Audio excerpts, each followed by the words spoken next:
말씀 보도록 하겠습니다. 말씀은 마태복음 26장입니다. 마태복음 26장 조금 긴데요. 36절에서 46절까지 우리 교독하면서 읽도록 하겠습니다. 마태복음 26장 36절에서 46절입니다. 한 절씩 읽겠습니다. 이에 예수께서 제자들과 함께 겟세마네라 하는 곳에 이르러 제자들에게 이르시되 내가 저기 가서 기도할 동안에 너희는 여기 앉아 있으라 하시고 베드로와 세베대의 두 아들을 데리고 가실새 고민하고 슬퍼하사 이에 말씀하시되 내 마음이 매우 고민하여 죽게 되었으니 너희는 여기 머물라 나와 함께 깨어 있으라 하시고 조금 나아가서 얼굴을 땅에 대시고 엎드려 기도하여 이르시되 내 아버지여 만일 할 만하시거든 이 잔을 내게서 지나가게 하옵소서. 그러나 나의 원대로 마시옵고 아버지의 원대로 하옵소서 하시고 제자들에게 오사 그 자는 것을 보시고 베드로에게 말씀하시되 너희가 나와 함께 한 시간도 이렇게 깨어 있을 수 없더냐. 시험에 들지 않게 깨어 기도하라. 마음에는 원이로되 육신이 약하도다 하시고 다시 두 번째 나아가 기도하여 이르시되 내 아버지여 만일 내가 마시지 않고는 이 잔이 내게서 지나갈 수 없거든 아버지의 원대로 되기를 원하나이다 하시고 다시 오사 보신즉 그들이 자니 이는 그들의 눈이 피곤함일러라. 또 그들을 두시고 나아가 세 번째 같은 말씀으로 기도하신 후 이에 제자들에게 오사 이르시되 이제는 자고 쉬라. 보라 때가 가까이 왔으니 인자가 죄인의 손에 팔리느니라. 함께 읽습니다. 일어나라 함께 가자. 보라 나를 파는 자가 가까이 왔느니라. 아멘. 아멘. 멕시코에서 사역을 하시는 김윤상 선교사님이라는 분이 있습니다. 늦은 밤에 선교센터로 이렇게 돌아오시다가 차와 이렇게 정면으로 충돌하는 사고를 당했습니다. 온몸의 피가 60% 이상 다 출혈이 일어날 정도로 큰 사고를 당하게 되었죠. 의사들이 가족에게 이제 가망이 없다 이렇게 통보를 합니다. 그리고 이 선교사님은 24일 동안 의식이 없는 상태로 중환자실에 있다가 극적으로 깨어나게 됩니다. 선교사님이 깨어나기 전에 이렇게 의식이 없던 24일 동안에 특별히 선교사님에게 하나님께서 특별한 체험을 하게 해주십니다. 이 선교사님은 오해하지 마십시오. 말씀 가운데 서 계신 분이고 본인도 신비한 체험들을 별로 믿지 않으시던 분인데 극적인 상황에서 하나님께서 은혜 주시고 깨어나게 하시면서 특별한 체험을 하게 하셨다고 합니다. 특별한 체험 중에 여러 개가 있는데 그 중에 하나가 예수님을 만나게 된 것이죠. 근데 예수님을 어디서 만났냐? 심판대 앞에서 만나게 된 겁니다. 심판대 앞에서. 심판대 앞에 이렇게 섰는데 그 옆에 누가 있냐면 자신하고 예수님하고 사단이 함께 이렇게 서 있었습니다. 심판대에서 이제 심판이 시작이 되는데 자신의 일생에 담겨있던 모든 책의 내용들이 다 펼쳐지기 시작했다고 합니다. 자신이 살아왔던 인생들이 고스란히 다 드러나는데 숨기고 싶었던 것까지 모두 낱낱이 다 밝히 드러나는 겁니다. 그 옆에서 사단이 하는 일이 있었는데 그게 뭐냐면 예수님에게 자신의 일생에 담겨있는 책을 계속 참소하는 겁니다. 저 인간 저렇게 살아온 것 예수님 아시지 않습니까? 저게 선교사랍시고 저렇게 살아왔습니다. 저 인생 저렇게 살아왔는데 가만히 놔두실 겁니까? 자신의 부끄러운 면을 계속해서 사단이 옆에서 예수님한테 계속 이렇게 고소를 한 겁니다. 그때 예수님이 사단의 그 참소에 동의를 하면 이제 사단에게 선교사님이 끌려가게 되는 거죠. 그런데 예수님은 사단의 이런 참소 속에서도 계속 아무 말 안 하고 가만히 계셨다고 합니다. 그리고 정죄도 하지 않으셨다고 합니다. 계속 예수님이 아무 말 안 하시니까 이제 사단이 떠났다고 이렇게 생각을 합니다.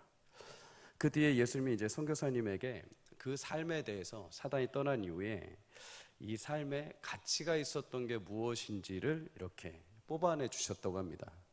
근데 생각보다 자신의 생각 속에는 예수님 앞에 내 삶에 가치가 있던 굉장히 많을 것이다 이렇게 생각을 했다고 합니다. 그런데 생각보다 그렇게 많지 않았다고 합니다.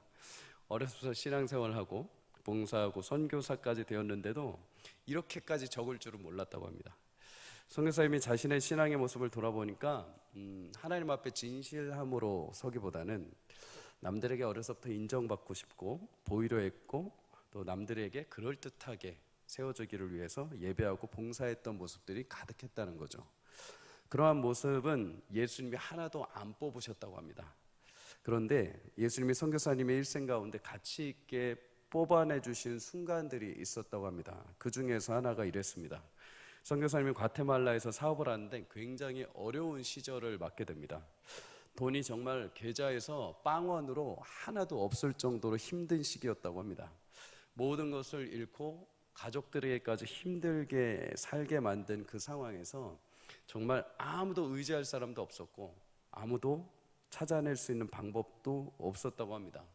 집에 들어가면 하나님한테 기도해야지라고 할 정도가 아니라 그냥 들어가자마자 그냥 무릎을 꿇을 정도로 자신의 삶이 너무나 힘들었다고 합니다. 그때마다 매일마다 무릎을 꿇고 기도를 하는데 하나님 살려주십시오. 하나님 우리 가정 살려주십시오. 지켜주십시오. 이게 그냥 의지적으로 하는 게 아니라 집에 오면 그냥 그 자리에서 무릎 꿇고 기도를 했었다고 합니다. 어느 하나 누구 의지할 수가 없고 하나님만 붙들었던 그 순간, 그런데 예수님이 딱 그 순간을 뽑아내셨다는 겁니다. 그 순간을 가치 있는 시간으로 뽑아내 주셨다는 거죠. 때로 인생에는 여러분 길이 보이지 않고 도울 만한 사람이 없기도 하고 실제로 통장의 잔고가 마이너스가 되기도 하고 또 육체의 한계를 경험하는 시간들이 오기도 합니다. 어느 누구 하나 도울 만한 사람도 없고 헤쳐나갈 방법이 보이지 않을 때가 우리 인생에 찾아오기도 합니다. 혼자 버려진 것 같고 고독과 외로움 속에 다른 길이 보이지 않는 것 같이 느껴질 때가 있죠. 그럴 때 성도는 오직 우리 인생의 유일한 길이요 진리요 생명 되신 예수님을 붙들어야 되는 줄 믿습니다. 예수님 이외에 다른 방법, 다른 길은 없습니다. 예수님 이외에 다른 해법은 존재하지 않습니다. 예수님은 우리가 그렇게 평생을 살아가면서 다른 여러 가지 일을 하는 것도 중요하지만은 순간순간마다 유일한 길이 되시는 예수님을 붙드는 것을, 예수님을 찾는 것을 기뻐하십니다. 잠언 8장 17절은 이렇게 말합니다. 나를 사랑하는 자들이 나의 사랑을 입으며 나를 간절히 찾는 자가 나를 만날 것이니라. 사랑하는 성도님들, 인생의 유일한 길이 있다면 그것은 오직 예수 그리스도이십니다. 매일마다 매 순간마다 화려하지 않나 하더라도 심지어 내 인생이 고단하고 앞이 보이지 않는 현실 속에 있다 할지라도 그 순간순간마다 예수님을 찾으시고 그 찾는 삶을 통해서 예수님이 기뻐하심을 확실하며 여러분 오늘도 주님을 찾고 구하며 믿음으로 걸어가는 삶이 되시기를 주 이름으로 축복합니다. 우리에게 유일한 길이 예수님이 되시는 것처럼 예수님에게도 유일한 길이 있으셨습니다. 유일한 길. 그것은 십자가의 길이죠. 예수님에게는 다른 길이 없었습니다. 다른 방법이 하나도 없었습니다. 오직 하나님의 뜻을 성취하기 위해서는 예수님에게 주신 길은 십자가의 길밖에 없었습니다. 예수님은 십자가의 길을 따라서 구원을 완성하셨죠. 그리고 이제 신자된 우리는 예수님의 뒤를 따라서 십자가의 길을 함께 걸어가고 있는 줄 믿습니다. 그렇다면 십자가의 길을 걷는 성도들, 십자가의 길을 걷는 우리가 기억해야 할 것이 어떤 것이 있을까요? 어떤 유익이 있을까요? 오늘 본문 통해서 세 가지만 이 새벽에 잠깐 나누려고 합니다. 첫 번째는 십자가의 길을 걷는 성도에게 예수님이 늘 함께 하심을 확신해야 됩니다. 사람은 개인마다 마음의 고뇌와 갈등을 가지고 누구나 살아가게 됩니다. 마음의 무거운 짐들을 가지고 살아가게 되죠. 어린 아이들은 아빠를 보면 슈퍼맨인 줄 압니다. 왜요? 망가진 장난감 가져오면 아빠들은 다 뚝딱 고치거든요. 아이들은 아빠가 만능 박사인 줄 압니다. 질문을 하면 다 답을 해주거든요. 근데 그런 슈퍼맨 같은 아빠라고 하더라도 여러분 그 마음에 어찌 곤고함과 고뇌가 없겠습니까? 가족들한테 다 말하지 못하는 가장으로서, 아빠로서, 남편으로서의 모든 짐은 다 남성들이 가지고 짊어지고 살아가는 것이죠. 아내들은 어떨까요? 자녀를 다 키웠다고 해서 그 마음에 고뇌와 갈등이 없을까요? 아니요. 홀로 있는 그 시간이 더 외로울 수 있고 터무니없을 수 있고 남들이 알아주지 못하고 남들에게 말할 수 없는 건강상의 관계상의 문제들, 심지어 남편에게도 말 못할 무거운 짐이 가슴 안에 있습니다. 자녀들은 어떨까요? 공부, 신앙, 결혼, 연애, 취업, 학업, 어찌 그 수많은 일들 속에 고뇌와 갈등이 없겠습니까? 학교에서 있었던 일을 집에 와서 미주알 고주알 다 얘기할 수 있을까요? 아니요. 어느 순간 그냥 자신이 그냥 품고 살아가는 존재, 때로는 그냥 혼자 짊어지고 살아가야 하는 아이들이 우리 자녀들입니다. 그런데 이러한 고통과 고뇌, 이런 외로움을 누가 당하셨냐? 예수님도 똑같이 당하셨다는 거죠. 오늘 본문을 보면 예수님이 겟세마네라는 동산에서 마지막으로 기도를 하시는 장면이 나옵니다. 근데 이 기도 내용을 보니까 예사롭지가 않습니다. 37절에서 38절에 보면 고민하고 슬퍼하셨다. 또 내 마음이 매우 고민하여 죽게 되었으니 나와 함께 깨어 있으라 라고 부탁을 하십니다. 조금 전까지 최후의 만찬을 하시면서 전혀 그런 분위기가 아니었습니다. 사복음서를 보면 예수님이 단 한 번도 자신의 육신의 고뇌를 가지고 이야기하신 적이 단 한 번도 없습니다. 그런데 십자가로 향하시기 전 마지막 기도를 하시면서 이 산에서 예수님은 자신의 고뇌와 갈등 그리고 슬픔 모든 것들을 다 표출해 내십니다. 그리고 제자들에게 함께 깨어 있기를, 함께 기도하기를 요청하시죠. 제자들 어떻게 했을까요? 여러분, 세상에서 제일 무거운 게 뭔지 아십니까? 눈꺼풀입니다. 오늘 아침에도 경험하셨죠? 질 뻔했죠, 막. 이 눈꺼풀이 한번 내려오기 시작하면 이거를 이길 만한 장사는 없습니다. 제자들은 다 여기에 무너지죠. 다 잠들어 버립니다. 예수님은 십자가 길 앞에서 마음의 고뇌와 갈등, 슬픔에 더해서 외로움까지 짊어지시게 됩니다. 그만큼 예수님이 이 땅에 오셔서 우리를 위해서 짊어지신 그 십자가의 무게가 만만치 않다는 거죠. 죄의 무게가 만만치 않다는 겁니다. 근데 여기서 끝이 아닙니다. 예수님이 마음을 가장 힘들고 슬프게 했던 것이 한 가지 있습니다. 그것은 바로 십자가 죽음을 통한 하나님과의 관계가 깨어지는 겁니다. 단절이 되는 것이죠. 오늘 본문 45절은 이렇게 말씀을 합니다. 이제 제자들에게 오사 이르되 이제는 자고 쉬라. 보라 때가 가까이 왔으니 인자가 죄인의 손에 팔리느니라. 팔린다, 이 말은 내버려진다는 겁니다. 버림당한다는 거죠. 누구에게 예수님이 버림을 당하실까요? 제자들이요? 아니요. 빌라도요? 아니요. 제사장들이요? 아니요. 예수님은 온 인류의 구원을 위해서 하나님으로부터 버림을 당하십니다. 하나님으로부터 단절을 당하시죠.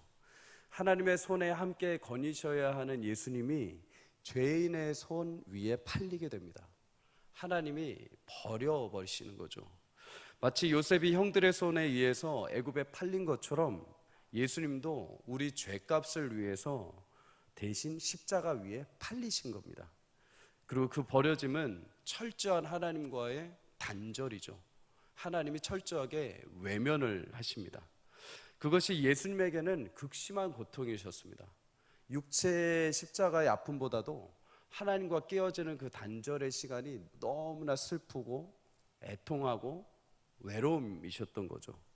사랑하는 성도님들, 신자도 때로는 십자가의 길을 가다 보면은 남들에게 말할 수 없는 혼자만이 가지고 있는 고뇌와 갈등과 외로움들이 있습니다. 마치 버려진 것 같고 홀로 가는 것 같고 극심한 아픔이 찾아올 때가 있죠. 그러나 성도님들, 그때 한 가지만 꼭 기억을 하십시오. 앞서 가신 예수님이 십자가 위에 버려짐은 우리가 버려지는 것이 아니라 오히려 그의 버려짐을 통해서 우리가 하나님으로부터 택함을 받고 하나님의 자녀로서의 길을 걸어가게 된 줄 믿습니다. 고린도후서 4장 9절에서 10절 다 함께 읽겠습니다. 시작. 박해를 받아도 버림받지 아니하며 거꾸로 뜨림을 당하여도 망하지 아니하고 우리가 항상 예수의 죽음을 몸에 짊어짐은 예수의 생명이 또한 우리 몸에 나타나게 하려 함이니라. 아멘. 예수님의 죽으심, 예수님의 버림받으심을 통해서 우리는 이제 더 이상 버려지지 않는다고 합니다. 예수님의 거꾸로 떨어짐, 예수님의 상함과 찔림을 통해서 우리는 세상의 수많은 무너뜨림 속에서도 무너지지 않는다고 합니다. 왜요? 예수님을 통해서 우리는 영원한 생명을 얻은 줄 믿습니다. 때로는 인생 속에 여러분 고단하고 외롭고 슬프고 어려운 일들이 찾아올 수 있습니다. 그때마다 나 혼자 걷는 것 같을지라도 그 현장에 우리의 모든 아픔과 눈물을 이해하시고 또 우리를 동정하실 수 있는 예수님이 함께 그 자리에 동행하심을 믿으시기를 주의 이름으로 축복합니다. 우리는 버림받지 않습니다. 버림받으신 예수님을 통해서 새 생명을 얻은 하나님의 자녀인 것을 확신하며 여러분 고난중간 동안에 믿음의 길을 다시 점검하고 언제나 주님과 함께 동행하는 삶이 되시기를 주의 이름으로 축복합니다. 둘째로 십자가의 길은 시작과 과정 끝 모두 기도의 지팡이가 필요하다는 것입니다. 성도의 삶은 매일같이 치열한 영적인 전투의 현장입니다. 시험과 유혹의 한복판에 있죠. 오늘 새벽에 나오시는데도 이런 시험을 겪으셨죠? 내일부터 갈까? 한 주 동안 한 번만 갈까? 이런 시험이 여러분 있으셨죠? 새벽부터 싸움입니다. 그죠? 말씀을 붙들고 기도해야 되는데 머릿속에 기도하려고 하면 자꾸만 다른 생각들이 찾아옵니다. 근심, 걱정, 세상의 고민들이 찾아옵니다. 오늘 해야 될 일들이 찾아옵니다. 영적인 전투가 새벽부터 벌어지고 있는 거죠. 이러한 싸움에서 이기기 위해서는 우리에게 기도가 필요한 줄 믿습니다. 예수님은 공생이 시작하시면서 40일 동안 금식 기도를 하시죠. 그만큼 십자가의 사명을 감당하시는 데는 기도가 반드시 필요했던 겁니다. 하나님의 전적인 능력과 하나님의 힘이 공급되어야 했다는 거죠. 예수님이 금식 기도를 하실 때 사단이 찾아옵니다. 그리고 예수님에게 시험을 가하죠. 돌을 떡으로 만들어 봐라. 성전 꼭대기에서 뛰어내려가라. 그리고 내 앞에서 절을 해라. 이것은 그냥 단순하게 재미삼아 시험한 것이 아닙니다. 사단에게는 목적이 있었죠. 무엇이냐? 너 굳이 죽지 않아도 되지 않냐? 너 예수 굳이 너 십자가에 죽지 않아도 이 지상에서 나와 함께 마음껏 모든 것을 누릴 수 있는 존재이다. 그러니까 굳이 십자가 향하지 말고 이곳에서 왕위에서 그냥 군림하고 같이 살자. 여러분, 그런데 예수님이 십자가로 향하지 않으면 어떻게 되십니까? 우리의 구원은 이루어지지가 않습니다. 예수님이 그때 무엇이라고 답변하십니까? 말씀으로 이기십니다. 오직 하나님을 시험하지 말고 다만 그를 섬기라. 사단은 끊임없이 시험한 거죠. 예수님을 죽지 않게 시험한 겁니다. 근데 예수님은 기도하면서 딱 하나를 결정하십니다. 나는 하나님의 말씀에 순종해서 죽기 위해 이 땅에 온 것이다. 예수님이 완벽하게 승리를 하실 수 있었던 것은 그의 삶에 항상 기도가 함께 하셨기 때문인 줄 믿습니다. 그뿐만 아니라 예수님은 매일 밤마다 정해진 곳에 오르셔서 기도를 하셨습니다. 유대인들의 위협 속에서도 또 자신을 왕으로 삼으려고 하는 수많은 백성들의 환호와 유혹 속에서도 흔들리지 않고 십자가의 길을 가신 것은 기도의 자리를 매일마다 지키셨기 때문이죠. 그리고 오늘 마지막으로 십자가에서 가장 극심한 시험을 경험하시는 그 순간, 단 한 번도 경험해보지 못했던 슬픔과 외로움과 고뇌와 갈등의 그 순간에도 예수님은 기도의 자리에 서 계신 것을 보게 됩니다. 고통과 갈등이 얼마나 심했냐? 누가복음 22장 44절에 보면 그 고통이 너무나 심하셔서 기도하시는 땀이 땅에 떨어지는 핏방울 정도까지 될 정도라고 이렇게 말씀을 합니다. 그만큼 마지막 순간에 예수님의 기도, 십자가의 길을 걷는데 기도로 마지막 승부를 보고 씨름을 하신 것이죠. 빌립보서 4장 6절에서 7절 우리 다 함께 읽겠습니다. 시작. 아무것도 염려하지 말고 다만 모든 일에 기도와 간구로 너희 구할 것을 감사함으로 하나님께 아뢰라. 그리하면 모든 지각에 뛰어난 하나님의 평강이 그리스도 예수 안에서 너희 마음과 생각을 지키시리라. 아멘. 성도님들, 누구나 성도는 주님이 주신 길을 끝까지 완주하고 싶어 합니다. 자신이 계획한 일은 끝까지 완주하고 싶은 게 우리 인생의 삶의 목표이죠. 그런데 내게 주신 길은 스스로 내가 완주할 수가 없습니다. 하루에도 수십 번씩 찾아오는 유혹 가운데 우리는 늘 무너질 수밖에 없죠. 그럴 때 유일하게 승리할 수 있는 길, 특별히 우리가 십자가의 길을 걸어가는데 승리할 수 있는 유일한 길은 기도인 줄 믿습니다. 기도하면 내 생각과 마음의 염려, 나의 방법은 사라지고 점점 하나님의 마음과 생각이 내 안에 가득 차게 하시고 하나님이 확신하게 하셔서 용기 있게 주를 따라 십자가의 길을 걷게 하실 줄 믿습니다. 다윗이 그랬습니다. 매일 쫓기는 삶 속에서, 매일 동굴에서, 매일 광야에서 그가 그토록 매일 밤마다 하소연하면서 하나님을 찾는 이유가 무엇이었겠습니까? 하늘부터 임하시는 하나님의 은혜, 하늘부터 나를 붙드시는 하나님의 손에 그 힘과 능력을 매일 공급받지 않고는 살아갈 힘이 없는 겁니다. 어떤 것도 나를 위로할 수가 없고 어떤 방향도 내가 갈 수가 없고 오직 하나님께서 나를 만져주시고 나를 만나주셔야 하루하루 살아갈 힘이 생긴 것이죠. 아침에 일어났을 때 여러분 침대에서 하나님께 하루를 잠시라도 맡기십시오. 급하게 화장실을 가는 길이라고 한다면 가는 길에서라도 잠시 하나님 앞에 기도하십시오. 일하다가 공부하다가 정오가 되면 점심을 먹을 때라도 잠시 하나님께 나아가십시오. 옥상에 가서든 벤치에 앉아서든 책상에 앉아서든 모든 과정 가운데 하나님의 선한 뜻이 내 십자가의 인생길 가운데 드러날 수 있도록 은혜를 베풀어 달라고 기도하십시오. 밤에 잠자리에 들 때 휴대폰을 보시다가도 마지막 눈을 감으실 때는 하나님 오늘 하루의 삶에 대해서 감사함으로 기도하며 마무리를 해보십시오. 하나님이 더욱 여러분의 인생에 함께 하시며 십자가의 길을 끝까지 완수하는 승리의 삶을 인도해 가실 줄 믿습니다. 인생의 시작, 과정, 끝 모든 것이 기도로 완성되신 예수님처럼 여러분과 제가 걸어가는 그 길 또한 그 모든 과정 마지막 그 끝까지 기도로 승리할 수 있는 인생이 되시기를 주의 이름으로 축복합니다. 마지막 세 번째로 십자가의 길은 내게 주신 인생의 잔을 회피하지 않고 감당해야 하는 자리입니다. 예수님께서 인류를 구원하시기 위해서 하나님께서 주신 것은 예수님에게 십자가의 잔밖에 없습니다. 성도 개인에게도 분명히 인생의 잔을 주셨습니다. 이 잔은 거부할 수 없고 도망칠 수 없습니다. 하나님이 내게 허락하신 잔이라고 한다면 그 잔은 반드시 마셔야 하는 것입니다. 누구도 대신 마셔줄 수 없고 그 잔을 회피할 수 없습니다. 예수님의 잔은 이 땅에 누구도 대신해 줄 수 있는 잔이 아니었죠. 그 잔은 오직 하나님이 예수님에게만 허락하신 잔입니다. 예수님만 마실 수 있고 예수님만 하실 수 있는 잔이었죠. 이것을 더욱 명확하게 알 수 있는 것은 39절과 42절에 예수님이 두 번 기도하신 내용을 보면 알 수 있습니다. 처음에 기도하실 때 하나님께 이렇게 기도를 하죠. 할 수만 있거든. 다시 말해서 하나님은 다 하실 수 있지 않으십니까? 그러니까 이 잔을 내게서 지나가게 하십시오.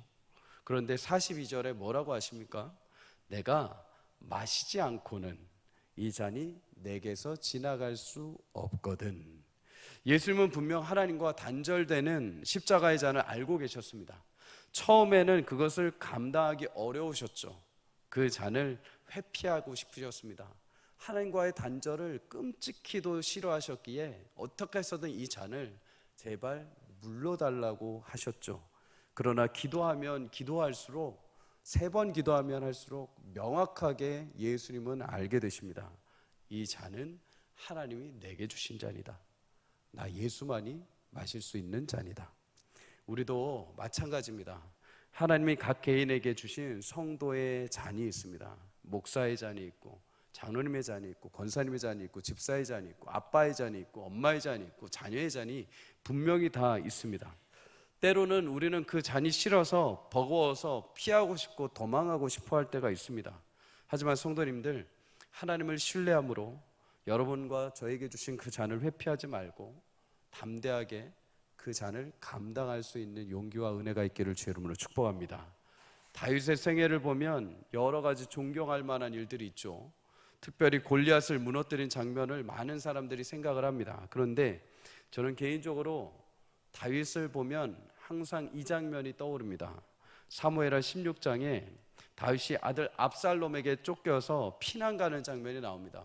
그때 사울의 충신이었던 시므이란 자가 다 길거리에서 이렇게 쫓겨가는 다윗을 보면서 욕하고 저주하는 장면이 나옵니다. 피를 흘린 자여, 사악한 자여, 가거라, 가거라 하면서 다윗을 향해서 저주하고 비난을 하죠. 이 모습을 보고 다윗의 군인이었던 아비새란 군인이 다윗이여 내가 가서 시므이를 쳐버리겠습니다 하고서 다윗에게 보고를 합니다. 근데 그때 다윗이 이렇게 말을 합니다. 가만히 두어라. 여호와께서 그에게 명령하신 것이니 그가 저주하게 버려두라. 그 저주 또한 하나님이 시므이를 통해서 나 다윗에게 퍼부으게 하신 것이니까 내가 그 잔을 마땅히 마실 것이다. 그러니까 너 가만히 있어라. 하나님이 내게 허락하신 잔이라면 그 잔을 내가 피할 수가 없다. 그 잔은 내가 마셔야 되는 게 맞다. 그리고 이 잔이 설령 어렵다 하더라도 하나님이 주신 잔이라면 그 잔은 분명히 내게 유익이 될 것이다. 그러니 가만히 두어라. 사랑하는 성도님들, 믿음으로 내게 주신 인생의 잔을 회피하지 말고 믿음으로 감당할 수 있기를 주의 이름으로 축복합니다. 내게 주신 인생의 잔은 여러분 하나님께서 내게 주셨다고 한다면 그것은 여러분을 죽이려는, 여러분을 힘들게 하려는 잔이 아니라 반드시 유익이 되게 하신 잔이 될 줄 믿습니다. 우리에게 주신 잔을 내가 감당한다는 것은 내게 주신 인생에 순종한다는 거죠. 하나님이 내게 주신 인생의 길에 주시는 말씀 앞에 내가 순종하며 그 길을 걷는다는 것입니다. 히브리서 5장 8절에서 9절 우리 성도님들 다 함께 읽겠습니다. 시작. 그가 아들이시면서 순종함을 배워서 온전하게 되셨은즉 자기에게 순종하는 모든 자에게 영원한 구원의 근원이 되시고. 아멘. 성도님들, 예수님의 잔은 고통과 눈물의 잔처럼 보였습니다. 실패의 잔처럼 보였습니다. 하지만 그 잔을 마시신 예수님 마침내 부활하시고 모든 무릎이 그 앞에 꿇게 되고 영광의 왕의 자리에 오르게 되신 줄 믿습니다. 성도님들, 지금의 잔이 눈물의 잔처럼 보일 수 있습니다. 고단한 인생의 잔처럼 보일 수 있습니다. 때로는 이걸 내가 왜 감당해야 되지 하면서 도망가고 싶고 회피하고 싶어 하실 때가 있을 수 있습니다. 하지만 하나님이 내게 맡겨주신 잔이라고 한다면 그 잔은 나를 죽이려는 잔이 아니요 반드시 유익하게 하는 잔이요 살게 할 잔이요 나를 온전하게 하실 잔임을 믿고 여러분 그 잔 앞에 서서 담대하게 그 길을 걸어가시기를 주의 이름으로 축복합니다. 오히려 훗날 여러분에게 주신 그 인생의 잔이 여러분의 삶의 양약이 될 것이고 여러분의 심령에서 솟구쳐 나오는 생명수의 근원이 되게 하실 줄 믿습니다. 고난주간을 시작합니다. 여러 가지 우리가 예수님의 삶에 대해서 함께 나누고 고난에 대해서 우리가 삶을 나누지만 가장 중요한 것은 예수님의 삶을 통해서 우리의 삶을 돌아보고 신앙을 점검해 봐야 되는 것이죠. 여러분에게 주신 십자가의 길 함께 걸어가시기를 주의 이름으로 축복합니다. 예수님께서 늘 기도로 승리하셨던 것처럼 그 삶이 기도로 승리하시기를 주의 이름으로 축복합니다. 예수님께서 끝까지 포기하지 아니하시고 그 잔을 마셨던 것처럼 여러분과 저에게 주신 십자가의 잔을 끝까지 감당해서 훗날 영광스러운 기쁨에 참여할 수 있는 은혜가 있기를 주의 이름으로 축복합니다. 끝까지 포기하지 마십시오. 우리를 위해서 버림받으신 예수님이 우리와 함께 하시며 늘 여러분과 동행하시며 늘 언제나 어디를 가든 하나님의 선한 길로 인도해 가실 것입니다. 한 주 동안 예수님의 그 귀한 은혜를 사모하고 오늘 하루도 그렇게 살아내서 믿음의 귀한 승리의 삶을 온전하게 귀하게 맛보는 저와 여러분이 되시기를 주의 이름으로 간절히 축복합니다. 우리 시간 함께 찬양하고 잠시 기도하도록 하겠습니다.